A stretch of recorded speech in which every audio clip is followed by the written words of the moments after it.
एक बार एक युवक साधु के पास गया और बोला, अब बहुत हो गया, मैं इस जीवन को छोड़ देना चाहता हूँ और संन्यास लेना चाहता हूँ, लेकिन मेरी पत्नी है, घर है, बच्चा है, माँ बाप हैं। मुझे ऐसा लगता है कि मेरे बिना मेरी पत्नी जी ना सकेगी, बच्चे रह नहीं पाएंगे। उनका प्रेम है मेरे प्रति। अब मैं क्या करूं? साधु बोला, ऐसा कर, मैं तुझे सांस रोकने की एक विधि बताता हूँ। कुछ दिन इसका अभ्यास कर, फिर मैं तुझे आगे का रास्ता बताता हूँ। युवक उस सांस रोकने के अभ्यास में लग गया। साधु की बताई विधि ऐसी थी कि अगर तुम थोड़ी देर के लिए सांस रोककर पड़ जाओ तो मरे हुए मालूम पड़ो। फिर साधु ने उसे घर जाने को कहा और बोला, आज सुबह तू जाकर लेट जा और मर जा, फिर आगे सोचेंगे।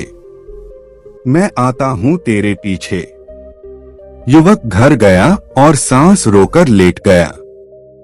पत्नी की नजर पड़ी, वह घबरा गई। सांस रुकी हुई मालूम पड़ रही है। मर गया शोर होने लगा। छाती पिटाई मच गई, रोना धोना हुआ। बच्चे चिल्लाने लगे, पत्नी चिल्लाने लगी कि मैं मर जाऊंगी, इनके बिना मैं नहीं रह पाऊंगी। तभी वह साधु आया। द्वार पर आकर उसने आवाज लगाई। अंदर आया, उसने कहा, अरे यह युवक मर गया।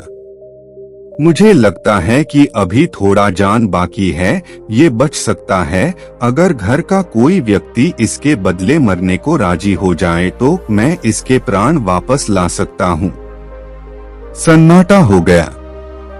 ना बेटा मरने को राजी, ना पत्नी मरने को राजी, ना माँ मरने को राजी, ना बाप मरने को राजी। साधु ने एक बार फिर कहा, अभी भी समय है, तुम लोगों में से अगर कोई राजी हो इसकी जगह मरने को तो ये बच जाएगा। अभी यह गया नहीं है, इसे वापस लाया जा सकता है, फिर से बुलाया जा सकता है, मगर किसी को तो इसे बदले जाना ही पड़ेगा। उधर से पत्नी बोली, अब यह तो मर ही गया, हमको और क्यों मारते हो? अब जो हो गया सो हो गया। साधु ने चुपके से युवक से कहा, अब तू अपनी सांस रखना छोड़ और उठ। सब कुछ तूने सुन ही लिया है। बता, अब तेरा क्या ख्याल है?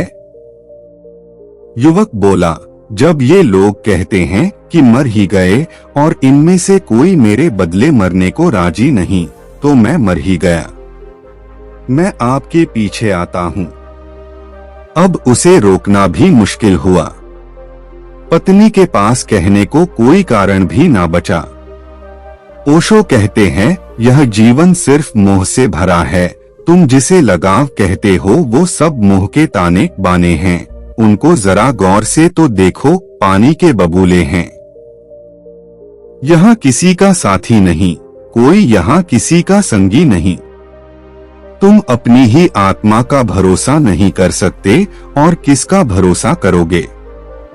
ये कहानी सिखाती है कि जिनसे हम अत्यधिक प्रेम और लगाव महसूस करते हैं, वे संबंध केवल बाहरी हैं, और जब कठिनाई या मृत्यु का सामना करना पड़ता है तो हर व्यक्ति सबसे पहले अपनी सुरक्षा और जीवन की चिंता करता है। इस जीवन में कभी कभी ऐसी समस्याएं भी आ जाती हैं जिस वक्त हमारे अपने भी हमारा साथ छोड़ देते हैं। ऐसी स्थिति में हमें सबसे ज्यादा जरूरत होती है अपने विश्वास की और खुद पर भरोसे की। मुसीबत के समय आपका यदि कोई सच्चा साथी है तो वो आप खुद ही हैं। लोग कब और कहां आपका साथ छोड़ दे ये कहा नहीं जा सकता।